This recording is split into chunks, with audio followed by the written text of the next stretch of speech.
of Nation Radio.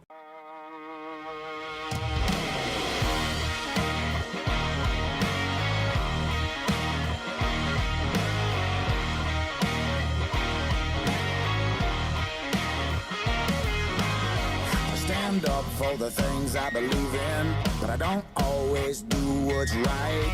I'm the only hell my mama ever raised, but hell my mama tried. I am the last of a dying breed. There ain't many souls left like me. I'm a man of my word, that's a guarantee. I'm the last of a dying breed.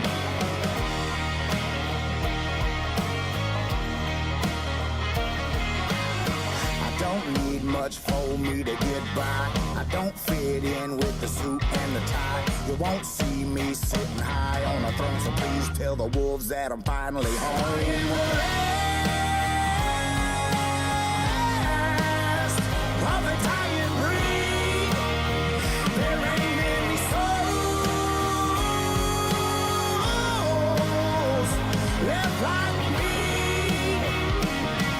I'm a man of my word, that's a guarantee. I'm the last of a dying breed. I'm a God-fearing man, I ain't afraid of my fate. I'm a lot like Drake, born 50 years too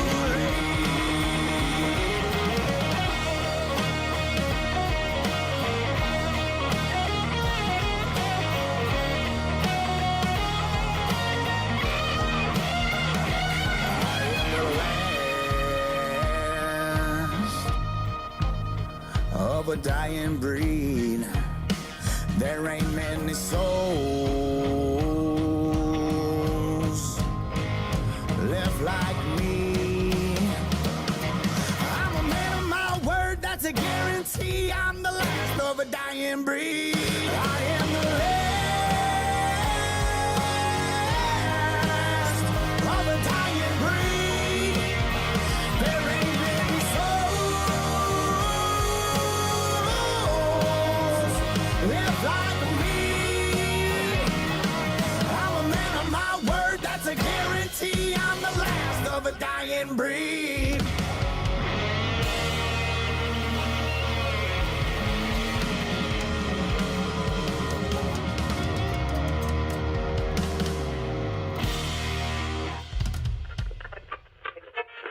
WTF Nation Radio. WTF Nation Radio.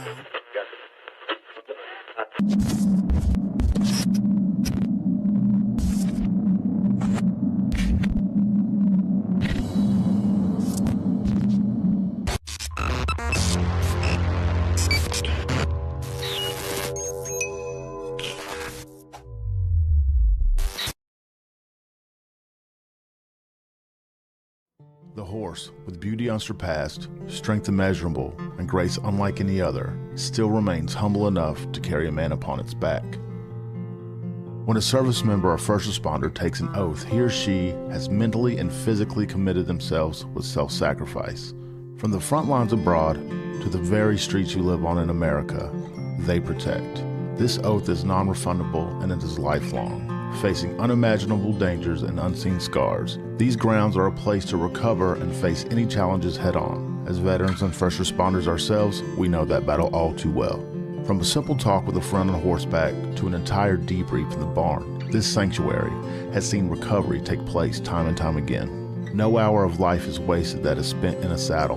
The way we approach change isn't a new phenomenon. This animal has been with humans over 5,000 years.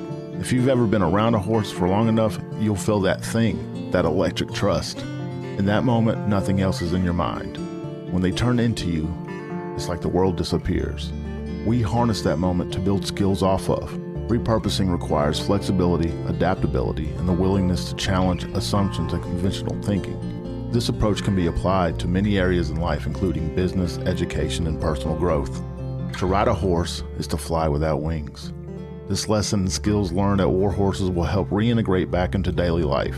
You'll learn coping mechanisms, improved communication skills, trust and confidence that will help reduce symptoms of anxiety and depression. These tools can be used every day to navigate life and take on many challenges. This may involve practicing mindfulness, setting boundaries, and improving communication with loved ones. Transitioning back to society is hard on your own. And when you're at war horses, you're family, and families solve problems together.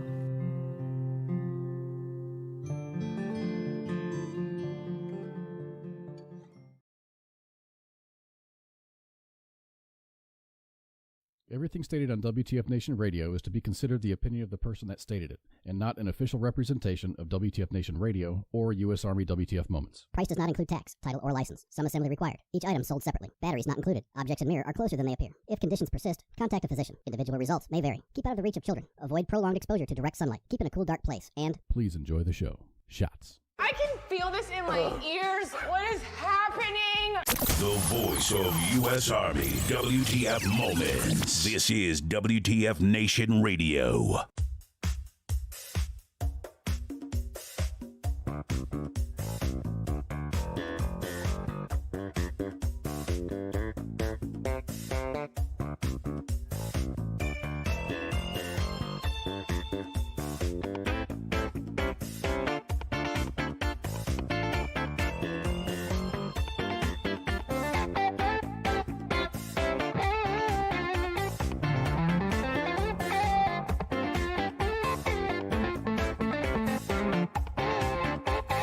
All right, everybody, what's going on? Happy Friday, everybody, and welcome to Friday Night Freedom. My name is Kaz, and up there is Pookie.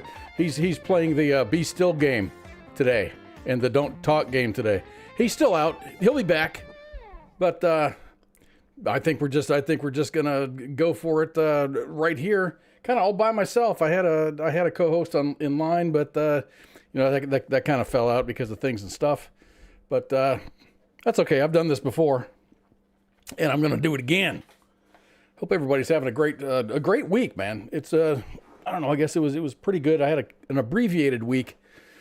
I had a bunch of stuff done to my house, and I've talked about it before. I had foundation issues, and I'm telling you what, man. It's turning out that the foundation repair was the cheapest part of everything. It's like everything else that is following is more expensive than the foundation repair.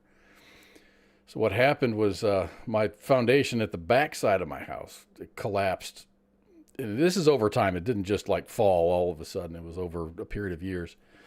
It fell because in Texas we have clay soil and it moves. When it gets wet, it expands. When it gets dry, it contracts. And we've had 2 really hot summers with a very little amount of rain. And it doesn't really matter. I mean, I water my foundation all the time.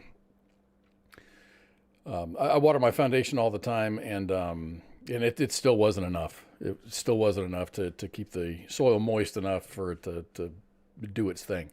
So anyway, foundation sank.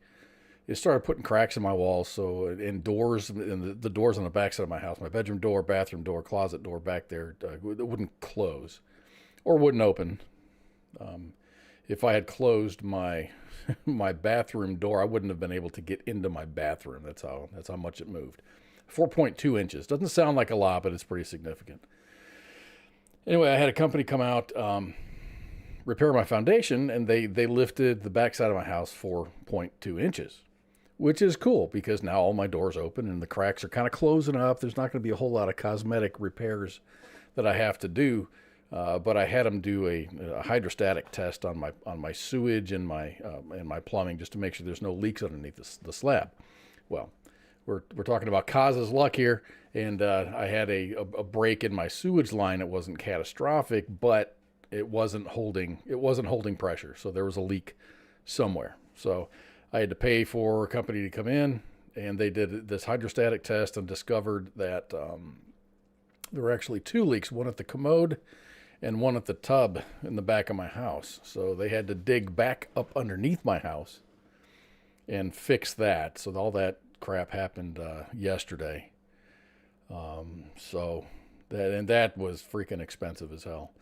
It could have been more expensive. It could have been more invasive. They did all that from the outside. They didn't have to go through the inside of my foundation. So that's cool if you're going to count your blessings. I guess that's one of them. But in order to keep this from happening again, the back of my house goes down at a slope, so it's about it's over 12 feet. It drops about 4 feet, so it's pretty significant. So I'm going to have a hardscape dude come out, and he's going to build a retaining wall. So that's the most expensive part, was the retaining wall, but plumbing was a close second, and the least expensive of all that shit was the foundation repair itself. So it'll be fine, man. It'll be okay. Hopefully I won't have to go through this again, but I hope these guys aren't government workers, man. All these guys that are doing shit to my house, because it's looking more and more and more like the government's going to be shutting down. And I believe that happens on October 1st. So, a lot of, this has happened before in recent history. But and everyone's wondering, who's going to get shut down? What's going to get shut down?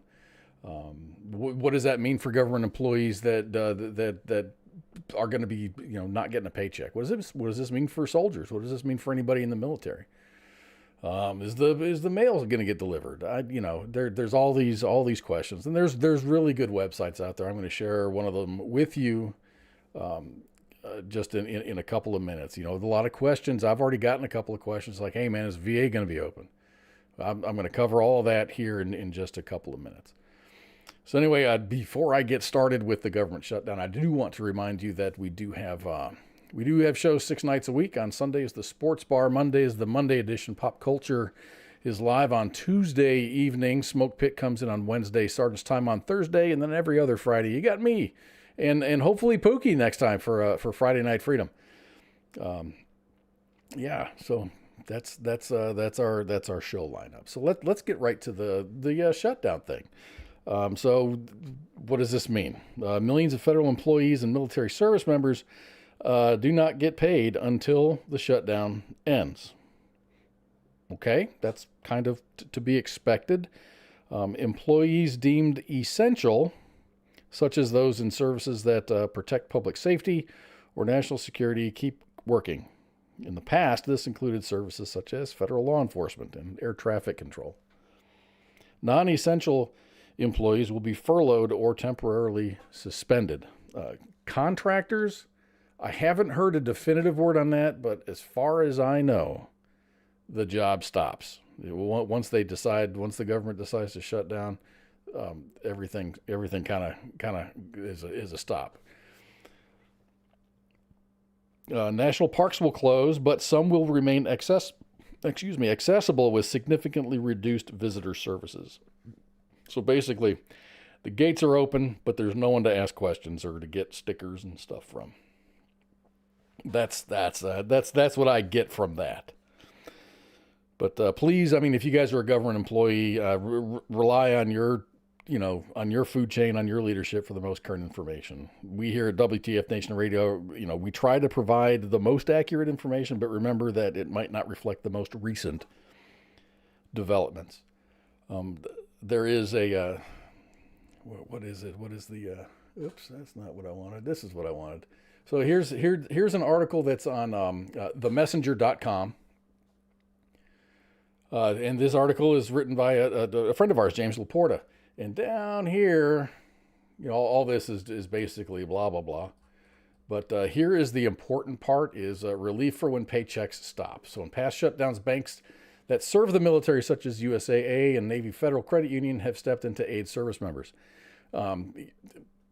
Navy Federal, don't let the word Navy scare you away. Navy Federal, they help everybody. USAA, of course, I think they used to do just senior NCOs and officers, but they do everybody now. They're going to step in to aid the service members. On Tuesday, Navy Federal said in a statement that the bank would offer paycheck assistance to affected service members, providing advances for eligible members. Service members who bank with USAA will have the option of applying for a one-time no-interest loan equal to the amount of their paychecks. That's extremely helpful. That is really, really helpful. Many low-income military families already use the government's WIC program, or SNAP, which stands for Supplemental Nutrition Assistance Program, to make ends meet. In 2019, SNAP covered 22,000 active duty. That's depressing, isn't it? I think we need to pay our service members more if they're having to use SNAP to keep their kids fed, right?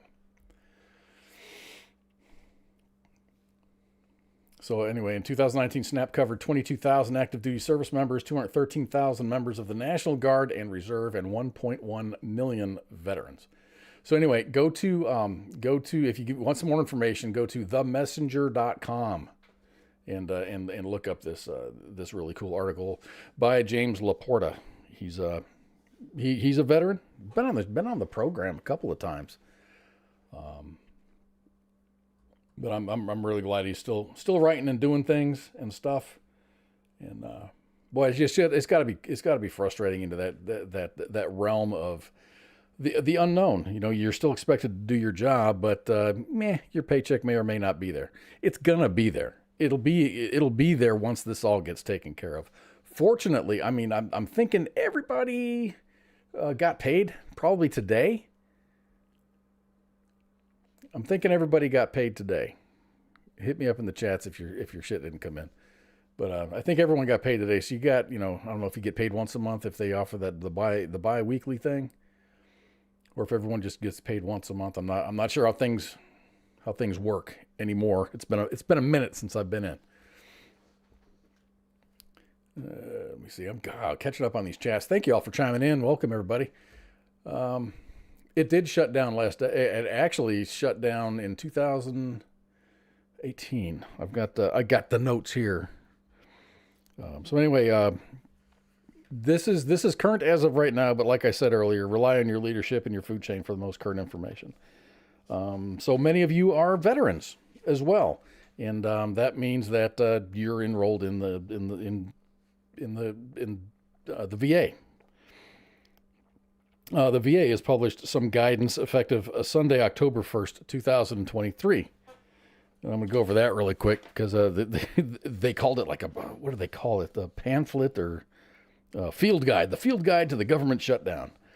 So services that will still be provided by the VA are, the VA medical centers and outpatient clinics, and the vet centers will still be open. VA benefits will continue to be processed and delivered, including compensation, pension, education, and housing benefits. Burials will continue with the VA in the VA national cemeteries. Applications for headstones, markers, and burial benefits processing will continue. The Board of Veterans Appeals will continue decisions on veteran cases, and the VA contact centers and the crisis line will be open still 24/7.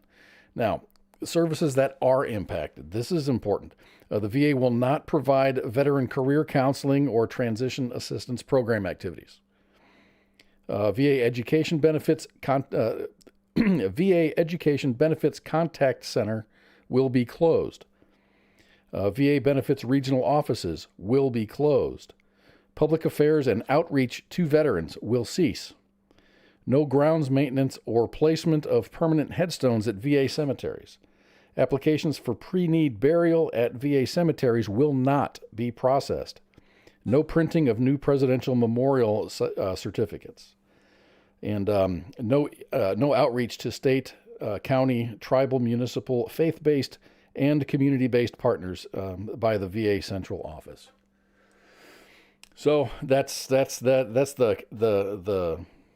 still on and services that are going to be impacted. Now, if you want a copy of this, you can go to the va.gov. It's right there. They talk about the government shutdown and what's to be expected, what services are still available. And as always, you can always call the VA. You listen to that awesome on hold music, and they'll talk to you. So the last shutdown that we had, let me see. The last shutdown we had lasted for 35 days, and it was in 2018. I'm spouting that out by memory. I think it was 2018. So hopefully our politicians can come to some sort of an agreement before this really gets out of hand. And all I got to say is the world is watching. a lot of this is really hinging. Not a lot of it. Some of it is hinging on it's just the way that the government is spending the money, and they can't agree on shit. So, the Republicans are holding out, and the Democrats are going, no, we want this, and it's a back and forth. It's a tit for tat. Yeah, everyone's XO is going to have to drive their ass around by themselves, right? Oh. Heath, I think there's an end to that writer's strike, man. I think Hollywood's back in business. There's, a comedian's already saying my nighttime talk show is going to be back up and running. Oh, yeah, the UAW guys are striking. The UAW, man, I used to be a member of the UAW, and I don't get it. I don't get unions, man. I don't. And I've been in a couple. I've been in the Teamsters before. I was in UAW for a couple of years. I just don't. It's like, you got your lower. It breaks it down too. You got your lower seniority people working their asses off to keep their jobs, and you got the higher seniority people who can't be fired because of seniority, sitting around on their ass or not working as hard. And that's my experience. Tell me if your experience is something different, because I'd like to hear it. I just don't, they're demanding. This UAW strike is really, really weird because the demands are pretty significant. They're just, they already make a really good paycheck, and they're wanting more. And it's not like, in this case, the auto workers, the UAW covers auto and aerospace workers. When I got out of the Army, I started working for a company that had UAW covered employees, and that was the aerospace portion of the UAW. But it was, it's not like it's just because you get paid more doesn't mean you make a better product, and that's kind of where I'm. It should be a give and take. If we're going to pay you more money, there should be more responsibility, more talent, more education. And with my company, it used to be if you were like a mechanic on an aircraft, but you didn't have an airframe and power plant license, you can still work for the company. You just work under the umbrella of the repair station of the company that you work with. That's no longer the case, man. We're not going to hire my company. I'm not saying we, like as in I can hire people, but my company now, you can't get hired to work on aircraft if you don't have an airframe power plant license. That goes for mechanics and electricians. Normally, it used to be an aircraft electrician can come in and work if they had like an FCC license. But that's no longer the case, man. And there was no grandfathering in. They gave people 2 years to get their airframe and power plant license, the ones that were already employees. And if they didn't earn their airframe and power plant license in those 2 years, then they were let go because they didn't meet the minimum qualifications to work at my company. So that's cool. I think that's fine. I think you ought to. I think your standards ought to be high. I don't think you should sacrifice your standards for anybody just to make someone feel good. No one owes you a job, right? So anyway, I got off on a tangent there with the UAW thing. Thanks, Heath. Was that Heath? Jesus. You know what else is shut down? China's access to the United States government through Senator Feinstein. Yeah, I'm going to talk about her in a little bit. Man, it looked like just the pictures of her within the last, 5 years. It's like she's like George Soros, man. Melting. Just fucking melt her, like her face is falling off. When she's told, when there's a vote on the Senate floor and she's told what to say, it's time to go, dude. Was it 67 and a half is the retirement age, the full retirement age in the United States? I think that ought to be the limit. Maybe 70. Let's just say 70. Let's say 70 should be the cutoff for government service. I don't care if you're president, senator, whatever. 70 years old. I don't think anybody in charge should be above the age of 70. Enjoy your retirement. Enjoy your grandchildren if you have grandchildren. You don't need to be sitting on Capitol Hill writing bills, passing bills, voting for anything when you might not be all there. Or maybe we can have independent medical examiners up there going, yes, you are fit for service. Like, flight physical. We had to go through flight physicals every year. If you don't pass, you don't pass. Your sight goes down, your hearing goes out, your knees blow out. Guess what, dude? You're not flying anymore. Turn in your fucking flight suits.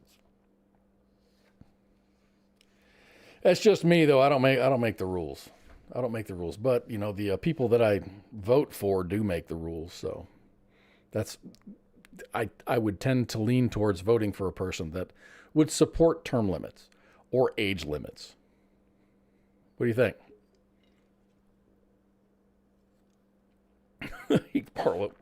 He said, finally someone threw water on her. Speaking of water, we got rain, and I'm really fucking stoked, man. It's been raining, I don't know, maybe a couple of times a week for the last couple of weeks. I mean, I was excited about it during the last show. But yeah, we've had a little bit of rain. And the temperature has fallen off its 110 degree highs. And now we're settling in for highs around 100. It sounds awful to some of you, but believe me, the 10 degrees does make a difference. While we have received some rain, it hasn't been enough to raise the lake levels in any real significant way. So I'm going to talk about Canyon Lake here for a second. If you're not from Texas, you probably don't know what Canyon Lake is. So Canyon Lake is the lake that feeds the Guadalupe River. It's southwest of Austin, northeast of San Antonio. It's the most popular river tubing destination in the state. So if you've ever been stationed in Texas, you probably have heard or maybe have even floated down the Guadalupe River a couple of times. There's several different rivers. They got the Comal River, but the Guadalupe River is it may not be the best, but it's the most used, I guess. Water's colder than shit, man. It's like 65 degrees. That doesn't sound cold, but compared to your body, which is 98.6, that's freezing ass water. Anyway, that river is fed by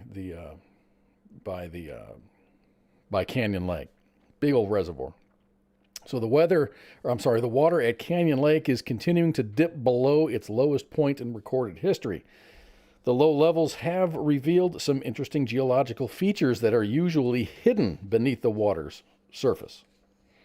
Canyon Lake residents have reported that they're finding exposed cave structures around the lake that were once completely submerged. I've heard rumors about underwater caves in Canyon Lake for 40 years or more, the residents are saying. It's just so cool to finally see them materialize. Canyon Lake does have a lot of secrets. Divers have actually found proof that a couple of towns are at the bottom of Canyon Lake. The town of Hancock and the town of Cranes Mill disappeared from the map after Canyon Lake was created. Canyon Lake, which is actually a reservoir, was built to help with flood control and water conservation. Construction on the dam started in 1958, and it finished in 1964. Dianne Feinstein was born in 1933. Holy fuck. The lake was filled to the conservation pool level in 1968 and hit its lowest point in recorded history late in August of this year. According to water data for Texas, the current water levels at Canyon Lake are measuring at around 891 feet, meaning that the lake is roughly 65.7% full. That's a deep-ass lake, dudes and dudettes. I had no idea that it was that deep. That means it's, you're looking at 900, 1654. That's about 1,200 feet, 1,150 feet. Woof. Normally when it's 100% full. But yeah, man, look at those pictures, man. Has anybody out there floated down Canyon? Not the Canyon River, Guadalupe River.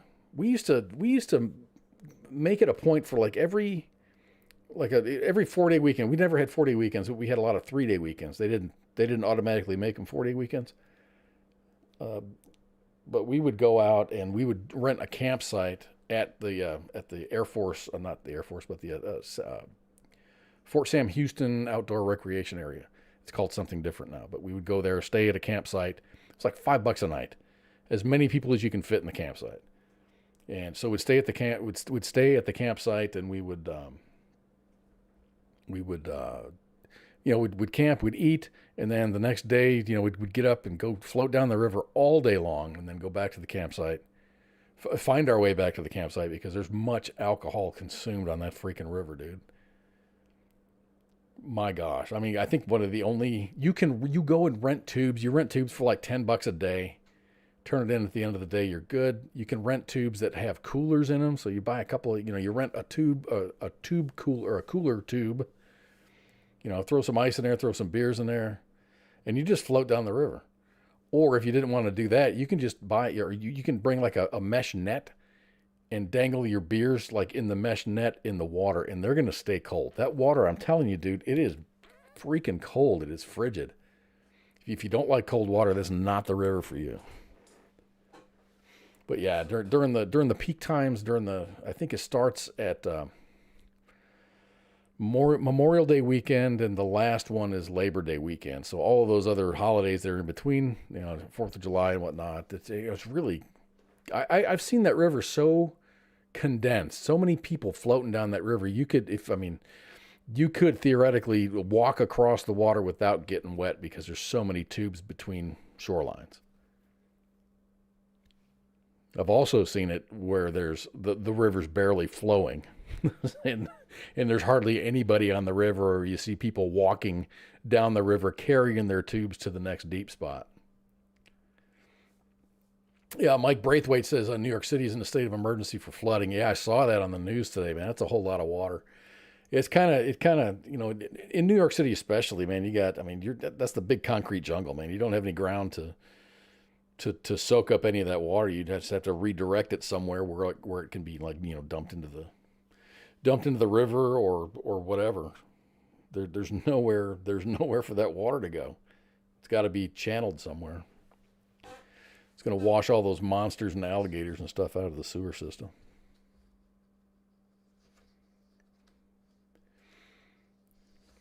Yeah, Dan, I'm with you, man. Term limits, period. I don't care what party. I don't care how good you are.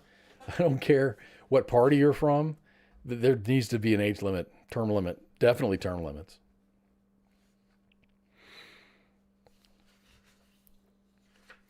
So we're kind of, we're talking about that the government shutdown and stuff, man. So we're talking about debt. So who's responsible? And this really has nothing to do with the government shutdown, but it has something to do about, shutting down fucking people. And I'm talking about Social Security payment recipients. Anybody who's on the Social Security program. I never have been. I'm not yet. Actually, I'm not a retirement age yet. I enjoy working too much. I'm not even old enough yet. But 45 years ago, Jimmy Bird's father died. Jimmy was just 4 years old at the time. After his death, Jimmy's mother started receiving Social Security benefits. Okay, that sounds kind of normal. At age 17, Bird started working, and the employee says his work disqualified, and the Social Security Administration employee said that his working disqualified mom from being the recipient of those benefits. So Jimmy Bird said that the Social Security agency is now trying to collect an overpayment for $1,400. Doesn't sound like much. That was made to his mom. The phone call that he received says that I was just calling to let you know that you working when you were 17 caused an overpayment back in 1978. It was the work that caused it. So if we don't receive your refund within 30 days, they want him to pay his mom's overpayment within 30 days. Did I mention? I think mom's dead too. So mom's dead, but the Social Security Administration wants their money back. They want their $1,400 back. They said if we don't receive the money in 30 days, we plan to cover the overpayment by withholding your full benefit. He's on Social Security. He's retired. So in other words, this is going to stay with you until the debt is collected. The guy said, I file my taxes every year. You should have found this a whole lot earlier. And the Social Security employee said, this is the government. This is Uncle Sam. He's going to get his money no matter what. Business and constitutional law attorney David Cole said, just because the government can collect on an old debt doesn't mean that it should. It's very odd that so many years, decades later, they are trying to come back and get a repayment. In typical cases, there's a statute of limitation of 4 years, maybe a little bit longer for complicated problems. But this is decades. Decades have passed. So Cole says the law is set up with a statute of limitations in the business world for a reason. So during 2022 fiscal year, the Social Security Administration regained $4.7 billion of overpayments, while another $21.6 billion remains outstanding. And that's in a report by the Social Security Administration's Inspector General.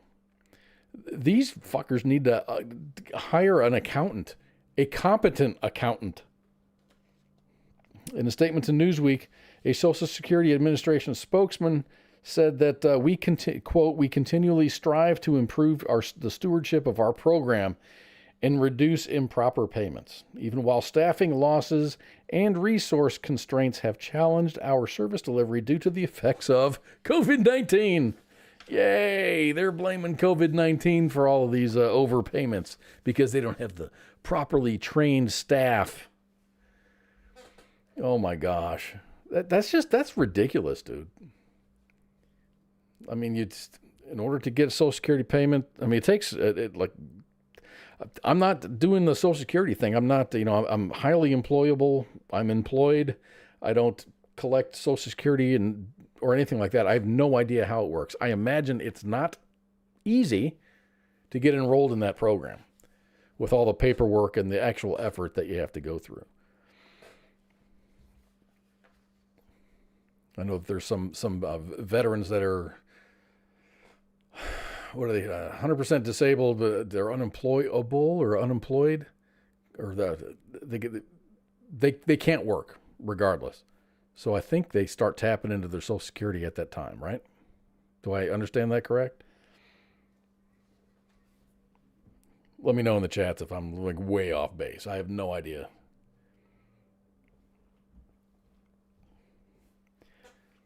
Yeah, so I don't know, man. It just seems, well, Moosey, you kind of chimed in a little bit late. Mom was collecting Social Security, but the son went to work at the age of 17. And this was 45 years ago is when this happened. Mom has since passed, and now the Social Security Administration is looking to recoup the money that they paid out 45 years ago. I definitely, and what do? You're going to take the government to court? I would say that they've got, the deepest pockets in the world, right? Except now during the shutdown, I guess they're not. I guess the Social Security's not going to. They don't have the cash to go to court now. I don't know. I think it's really screwed up, man. There's so many. I mean, $21 billion that is still to be collected. $21 billion in overpayments. And this is money paid out of, the Social Security Trust Fund that we hear so much about. That's mind-boggling. I can't imagine mishandling. Just think of it as a business. If you're the accounting firm responsible for the finances of a business and you misplace or misdirect $21 billion, I don't think you're going to be employed very much longer.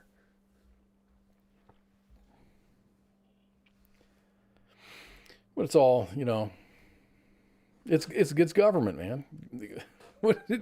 It's hard as shit to get fired from a government job. I guess the only thing that gets people, fired from, not fired, but not able to work is a government shutdown. It takes a lot to get rid of bad employees. But here's the IRS out here trying to, in a different story, and IRS is out there trying to make more money, trying to collect more taxes. And we all know the old saying that Pookie always likes to say, taxation is theft, right? So in a new report, people who have made money from reselling tickets to concerts or sporting events this year will face new scrutiny from the Internal Revenue Service when it comes to their 2023 taxes. I wonder if Taylor Swift is responsible for this. I mean, Taylor Swift, she just wrapped up her Eras tour, and she made so much money. Just her Taylor Swift people made a bunch of money, and then towns and the surrounding areas and everybody, benefited off of that. So a newly implemented law lowered the tax reporting thresholds for the users of e-commerce platforms, including event ticketing websites like Ticketmaster and StubHub, for requiring those platforms to provide information on sellers' proceeds to the IRS if their ticket sales in 2023 were worth more than $600. So let's say you bought a ticket for $1,000 and you sold it for $1,601. Guess what? You're getting a 1099, and that money is going to be reported to the IRS. The actual face value ticket prices for her shows were no more than, I want to say $2,000 for like the best seat, but they were being scalped for $20,000, $30,000, $40,000. So if you owe, I mean, if the IRS gets their way, and I think this is still under consideration, you're going to be getting a 1099. And it's just another. Ticketmaster already attaches, so many service fees and crap. I hate Ticketmaster. I hate StubHub. It's just because you see the price of the ticket, or it's like it's like the price of a car, $20,000 for a car. But by the time everything is said and done, you're in the whole $32,000 because of all the dealer add-ons and taxes and fees and blah. It's nuts, dude. It's kind of like why I like Montana. You go to a car lot, it says $22,500 for a car. Guess how much that car costs? That car costs $22,500. There's no fucking tax in there, and that goes for cars too. It's awesome. It's really awesome. Everything's straight up. Whatever it says on the sticker, and I've heard foreigners complain about that too.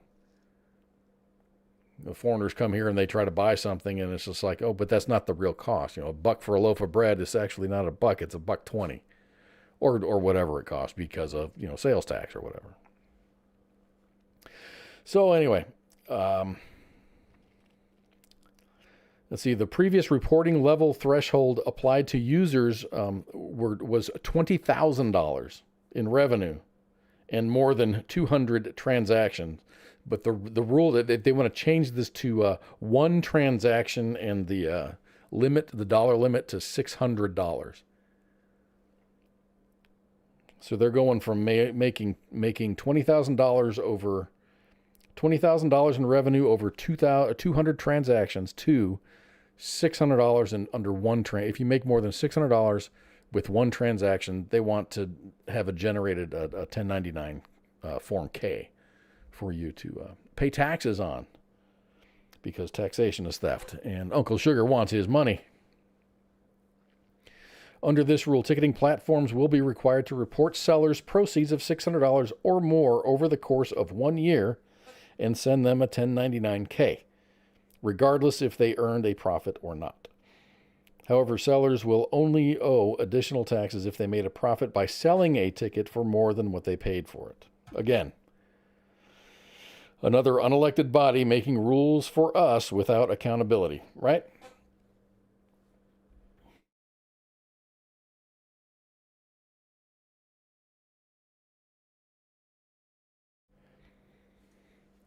Right on, Moose. I love Montana too. Hell yeah.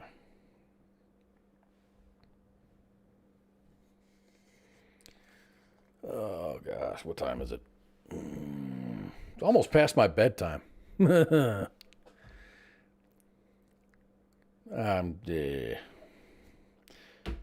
One more story, then I'll take a very, very short break, and then I'll come back. This is an interesting story. This is kind of cool. I was going to take a break now, but I'm not. This is cool, and you never hear of drug smuggling up in the north very often. But a Rhode Island man has been caught and charged in Vermont with possessing 26 pounds of cocaine with the intent to distribute it after federal authorities observed him putting packages into a kayak on Lake Champlain near the Canadian border. The U.S. Attorney's Office says that agents encountered Freddie Rodriguez, age 38, in a rented campsite on the night of September 18th and into September 19th. The agents said that they saw him walk to the shores of Lake Champlain with a bag after agents got word that a vessel had entered the United States on the lake and was traveling south near the camp. They saw Rodriguez load objects from a bag into a kayak and start to drag the boat into the water. Rodriguez tried to flee when agents confronted him, but he was apprehended. The objects in the kayak were brick-like packages containing white powder that tested positive for the presence of cocaine. So Rodriguez, the man out for a camping/kayak ride in the middle of the night, faces 40 years in prison if convicted. That's nuts, dude. I'll bet you this happens more. And I don't know what the DEA does up there. I think they're more focused on the southern border. But, there is a northern border, and there's humans up there, and those humans, probably like cocaine just like Americans do, right? That's just that just seems to be, I'm not praising the dude. That's a perfect spot. I just think maybe the Fed got word, and they put the right people in the right place at the right time, and this guy got busted. But yeah, dudes, 40 years is a long time. Absolutely, Musa. That takes some balls. What do you think, that no one's watching? I mean, in this day and time, I think there's someone watching you everywhere. I mean, the only safe place you have is in your house.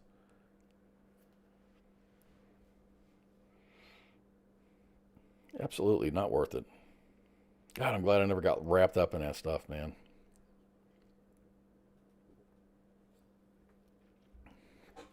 Influenced by shows like, I don't know, Weeds or what are those other shows, Breaking Bad or whatever. It's just, that's a good show to pay attention to and just enjoy it for 5 seasons or whatever, and then move on to something else, read a book or whatever. But there's no one paying attention to me. Of course, here I am on the interwebs right now, so yeah, there's probably somebody paying attention to me. But when I'm singing in my shower every morning, there's no one listening to me. I don't think, not yet at least. Maybe Alexa. Alexa's listening to me.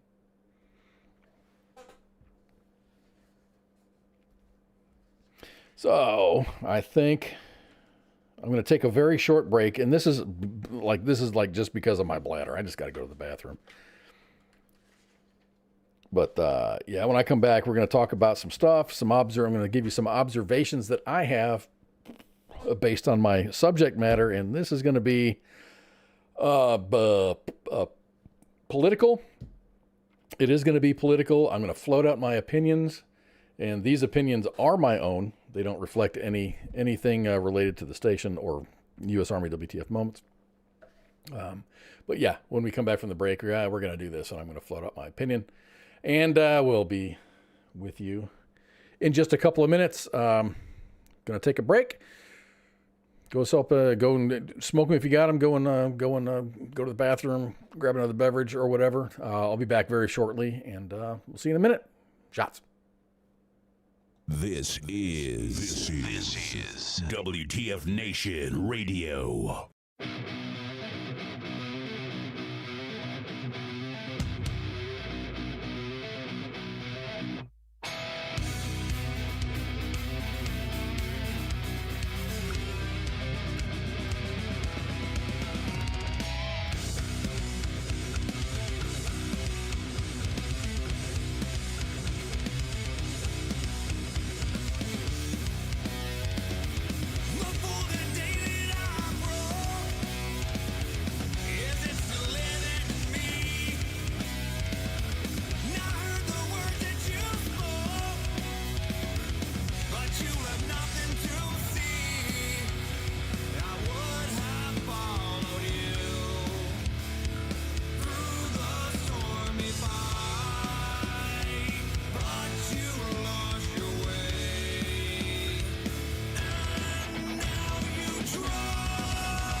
WTF Nation Radio.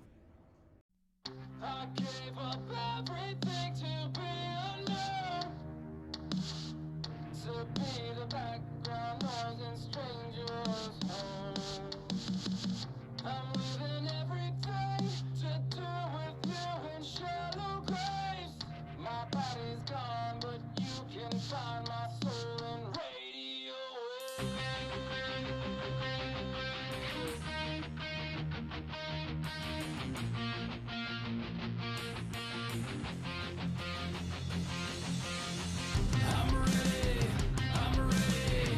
I'm ready to let this go.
Everything stated on WTF Nation Radio is to be considered the opinion of the person that stated it, and not an official representation of WTF Nation Radio or U.S. Army WTF Moments. Price does not include tax, title, or license. Some assembly required. Each item sold separately. Batteries not included. Objects in mirror are closer than they appear. If conditions persist, contact a physician. Individual results may vary. Keep out of the reach of children. Avoid prolonged exposure to direct sunlight. Keep in a cool, dark place. And Please enjoy the show.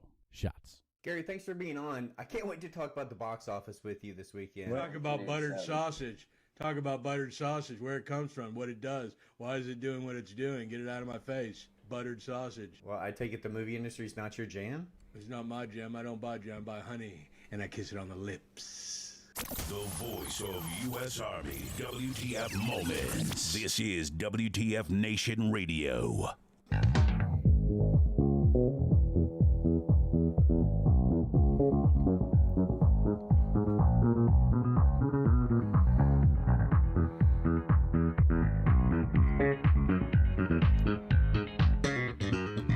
And we are back for part 2 of Friday Night Freedom. My name is Kaz, and up there is still Pookie. He hasn't moved at all. He's just been completely still this entire show. I've never seen Pookie speechless before, especially when we're talking about, taxation being theft and stuff. All right, everybody, we are back. Today is the 29th day of September 2023. This is the last show of September, everybody. How about that? It's going to be spooky season on Sunday for the sports bar. First day of October. It's okay now. It is okay now to take out your Halloween decorations. So there we go. You've got permission to put out your Halloween decorations. Does everyone like Halloween? Is Halloween like a favorite holiday? And how does it rank? How does it rank up there? Do you prefer, let's say, Halloween to Christmas? Or Thanksgiving, I guess. If I had to put it in, I have more fun at Halloween. Christmas is up there. I live alone. My kids are grown and out, I don't really decorate for Christmas. I'll put a few things out inside the house, but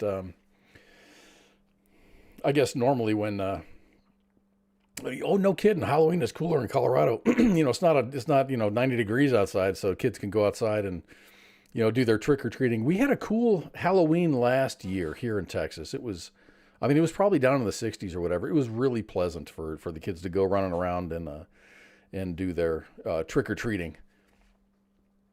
So anyway, we're back. Let me just jump right into it. And I kind of got a disclaimer. It's not really a disclaimer, but I just want to let you know where I'm going with these stories. It's not just simply reporting on things and stuff. It's just there's a reason for this stanza of stories that I'm going to be telling. So please bear with me for the next series of stories. They're all about the same people, but I'm going to tie a nice, pretty bow at the end of it. And I just want to say that from the outset because it's not a dog pile. Because I'm going to be talking about the Biden family. And it's just weird how things are kind of transpiring here. So President Biden took another tumble down the stairs while exiting Air Force One on Tuesday. And this is a story from the Associated Press. Hours after it was exposed that his campaign was making efforts to prevent the president from taking a spill in public during the election season. And that story was published by CNN. About the staff kind of changing things up and having President Biden use the shorter stairs. There's probably a dozen stairs that lead up into the cargo hold. He would then get into an elevator, and that would take him up to the main area where his area is. Shorter steps, fewer chances for him to fumble. The 80-year-old president had just landed in Detroit, Michigan when he disembarked from his jumbo jet at the Detroit Metro Airport. Around his 8th step, President Biden began slipping before quickly correcting his balance and continuing down the steps. This has happened before. It happened on the big steps, too, and it happened on the short steps. So 6 months ago, the White House physician reported that President Biden, and this was in February earlier this year, that President Biden was a vigorous 80-year-old with no significant health concerns, though he listed spinal arthritis as one of his ailments. All of a sudden, after this latest fall, the diagnosis is now being reported as, quote, significant spinal arthritis. Maybe it was significant all along and they just took the word significant out of things. And that's just those are the thoughts that are running in my head. In an Associated Press poll this summer, 77% of respondents said Biden is too old to be effective for 4 more years, with 89% of them being Republicans and 69% of them being Democrats. That's significant to me. In another story, this is another one from CNN, President Joe Biden's younger dog, Commander, bit another U.S. Secret Service agent at the White House on Monday evening. This is the 11th known biting incident involving this 2-year-old German Shepherd. Quote, Monday at 8 p.m., the Secret Service Uniform Division police officer came into contact with the first family's pet and was bitten. The officer was treated by medical personnel on the complex. The injured officer is doing okay, end quote. So Commander is the dog's name, and he's been involved in at least 11 biting incidents at the White House and in Delaware, according to CNN reporting this story. And U.S. Secret Service email correspondence, including a November 2022 incident where an officer was hospitalized after the dog clamped down on his arms and thighs. White House officials said in July of this year that the Bidens were working through new training and leashing protocols for the family pet following the previous 10 incidences. The Office of the First Lady did not immediately respond to requests for comment on Tuesday of this week if any further action was going to be sought. Another one of Biden's dogs, Major, was involved in biting incidents at the White House. Also, the German Shepherd was later moved out of the White House, and Commander arrived at the White House in 2021. So this isn't an isolated incident. This is just, but the thing is, it's a German Shepherd, right? If you don't train German Shepherds right, they're just gonna do what the fuck they want to, right? So when the July email correspondence obtained through the Freedom of Information Act requests by Judicial Watch reflected 10 incidences. In one incident in October, First Lady Dr. Jill Biden, quote, could not regain control of the dog as it charged a member of the Secret Service staff. I believe it is only a matter of time before an agent or an officer is attacked or bitten, and another staff member had warned in the email. What's up, Raymond? Raymond Trueblood in the house. Hope you're having a great Friday, bro.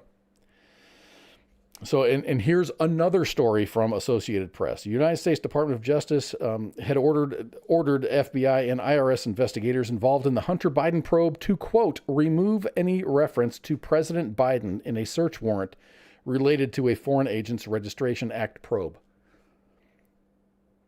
From The Independent. They report that Hunter Biden received a $260,000 wire transfer using President Biden's Delaware home physical address. This is crazy to me, because ever since, and these are my words here, ever since Joe Biden announced his candidacy for president in April of 2019, there has been this bubble of protection surrounding him. Most of the major media worldwide sang his praises and overlooked his many gaffes and stumbles. Now with the 2024 election season kicking off, I am seeing several more articles critical of Joe Biden coming to the surface. I think it's fair and an accurate statement that the media has been carrying the water for this administration from the onset, and is only now publishing articles that are critical of him and his policies. The media is, in other words, turning against him. They don't want him anymore. I don't think the media is going to support President Biden.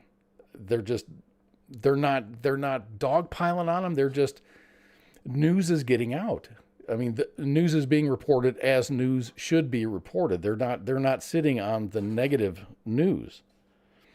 I personally don't think Biden has a reasonable chance of being reelected in 2024. This is just cause talking. There's so much distaste for Kamala Harris She doesn't stand a chance also. So who should the nominee be? And here's where I kind of go down into my own little rabbit hole. The primaries are going to be a real shit show, but I think that the actual pool will come down to, in no particular order, it's going to be Kamala Harris,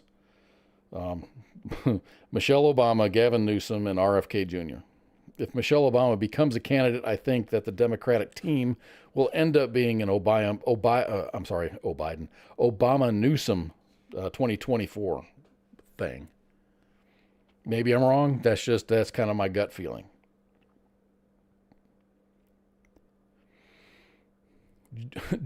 Just to think, Gavin Newsom, he was asked if he was going to run for president in 2024, and he said no, absolutely not. I forget what his exact quote was, but he said no.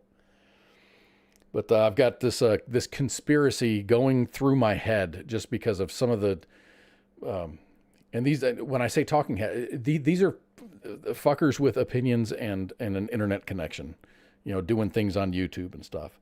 So here's the conspiracy. Strap in for this one. So Dianne Feinstein is dead at 90 years old. She melted and fell out of her chair. She's gone. Feinstein was a senator from California. She's a Stanford graduate, class of 1955. And she's been in politics for more than 54 years. She had a net worth of $88 million. So I guess if you want to be a millionaire in the United States of America, you just become a fucking politician. So Governor Gavin Newsom has the responsibility of naming a successor. He promised Californians that he would pick a black woman. He kind of got in trouble when Kamala Harris was named to be vice president.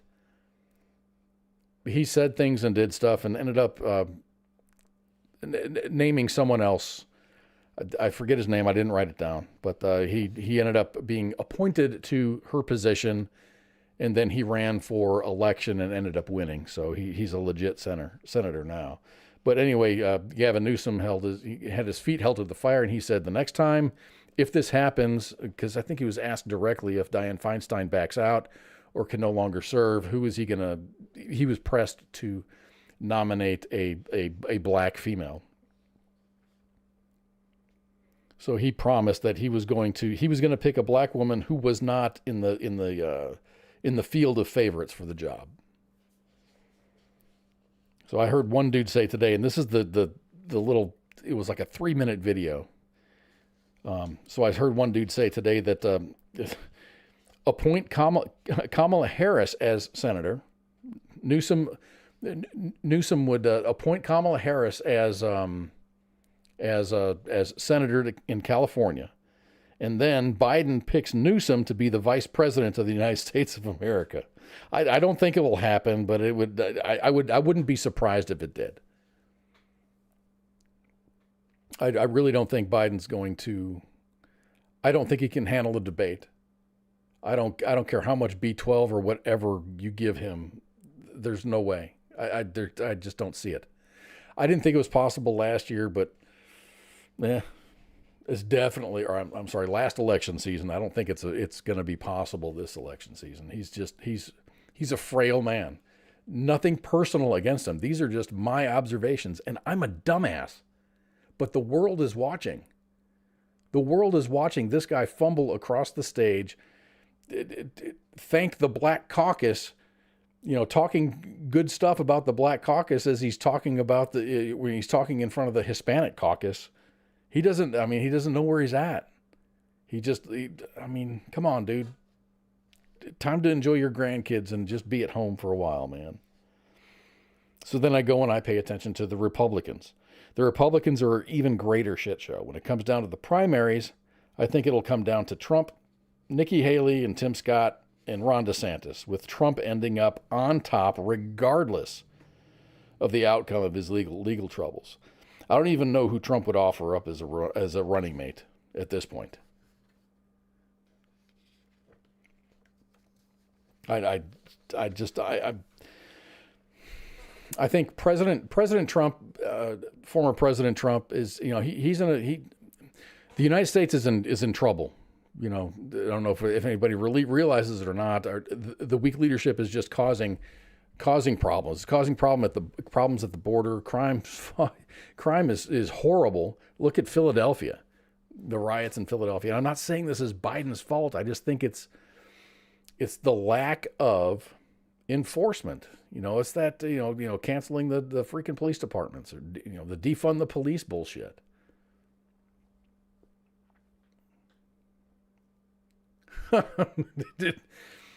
South Park got it right with the election being between a giant douche and a turd sandwich. Yeah, it kind of is, man.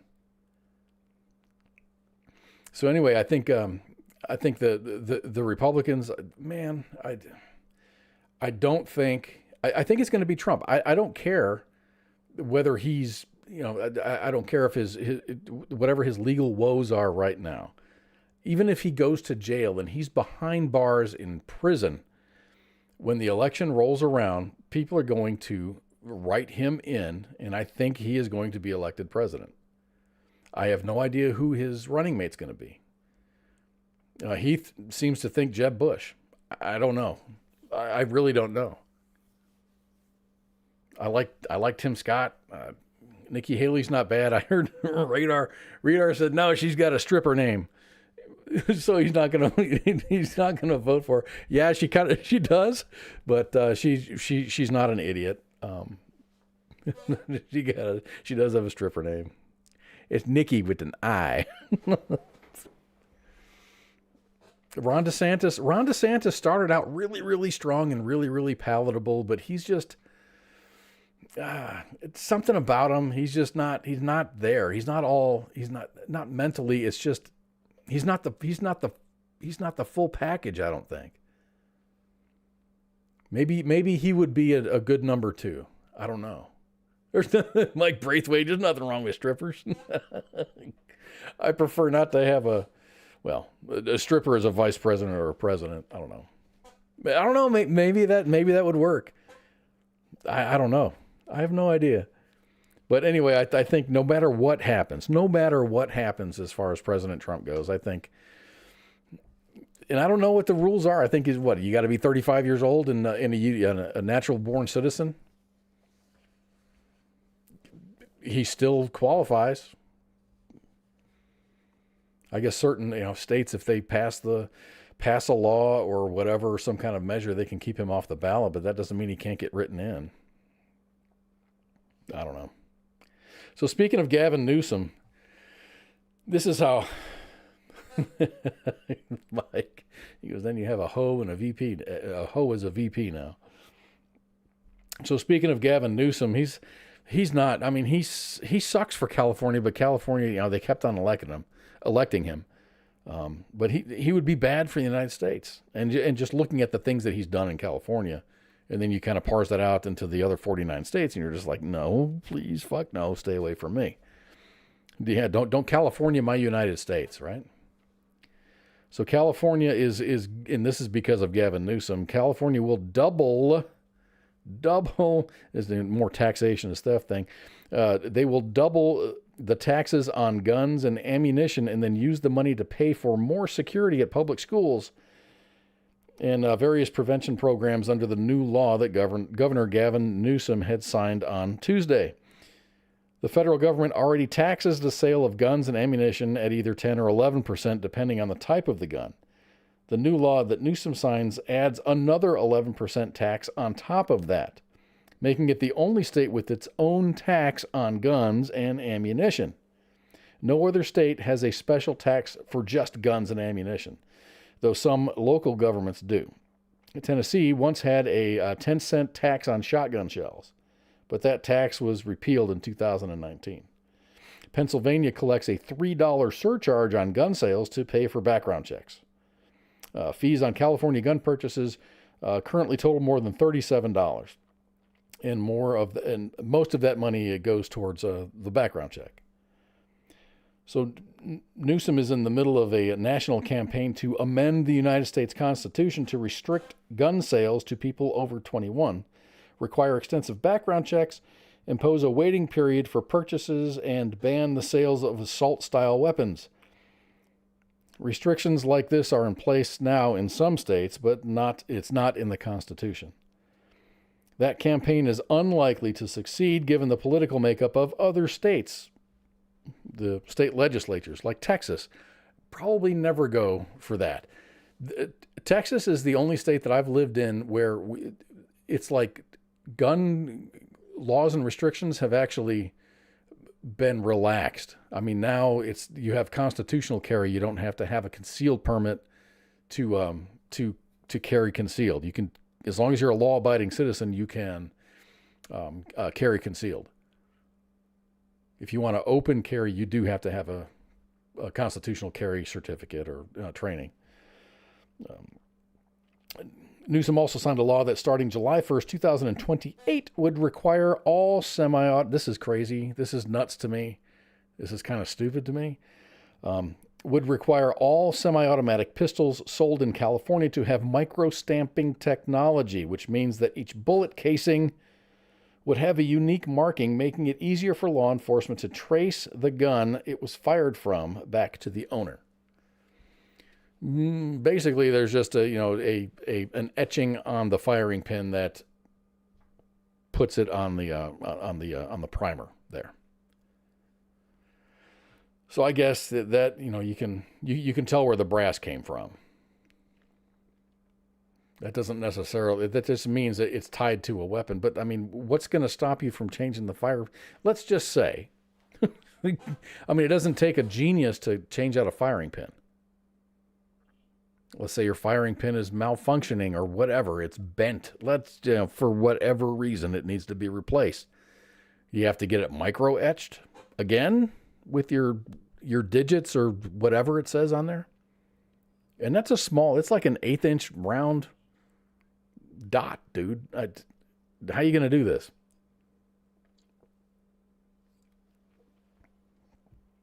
Who's to say someone's not going to, file that off a little bit? It doesn't take much when you hit a primer for it to go off. You can file that etching. I'm not saying do this, because that would be illegal. But I mean, it wouldn't take much to a couple strokes across a piece of sandpaper to get rid of it. Anyway, this guy was, I think he is low key wanting to be president. Oh, duh, sports bar, duh. Don't call me stupid. I like the Cowboys. You know why I like the Cowboys? Because I live in the Dallas-Fort Worth Metroplex. They're my team. I love the Cowboys. I love the Rangers. And I'm not a fair weather sports fan. They've just, win or lose, Cowboys are my team. Win or lose, the Rangers are my team. Right now, the Rangers, I don't even know what the Rangers playing tonight? I think they lost yesterday to Seattle. He says, hey, I called myself stupid too. So I'm going to guess, let me see, you're a Jets fan. Man, I think I pegged you. Did I peg you for a Patriots guy? I don't know.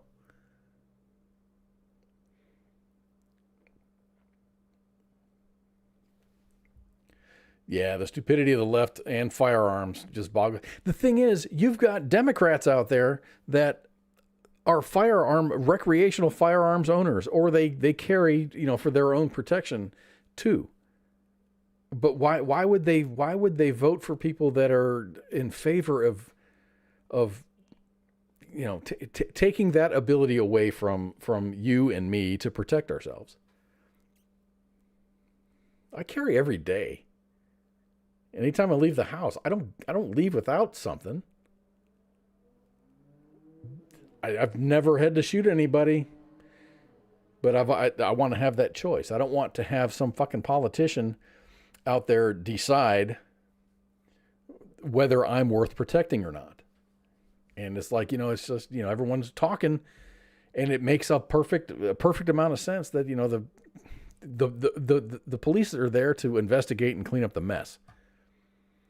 It's like, all the surveillance cameras are there just to kind of record the incident. They don't prevent shit.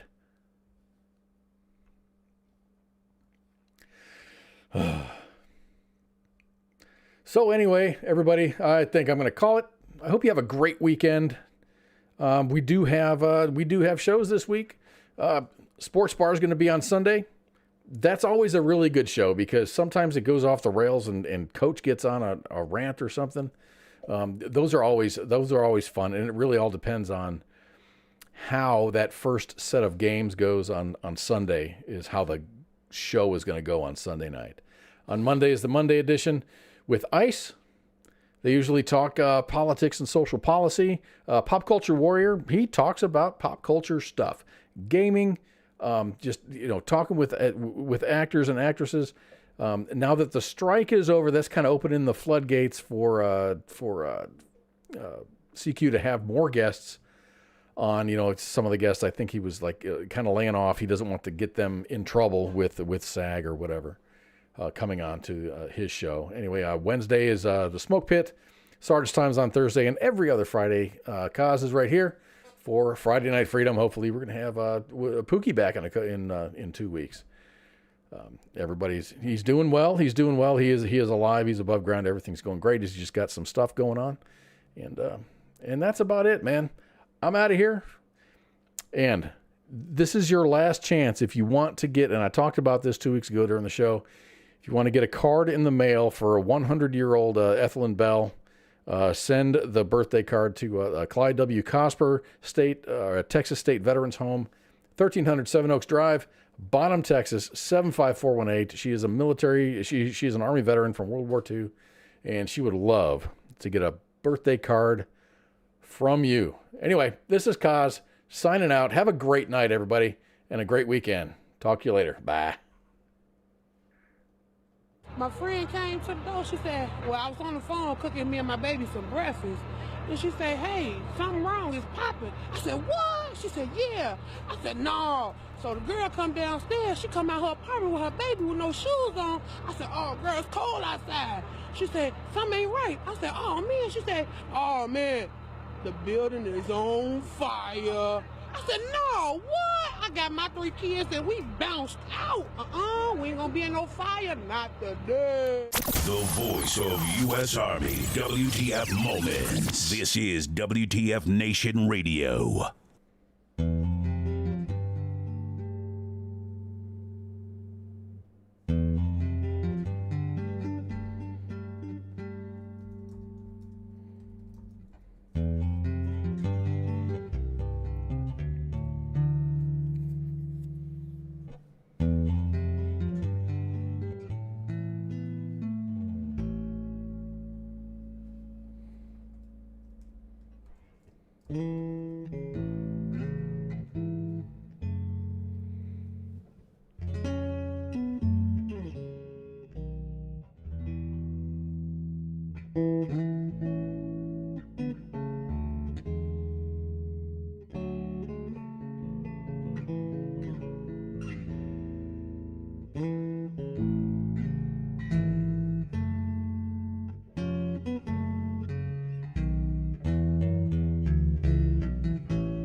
This is WTF Nation Radio.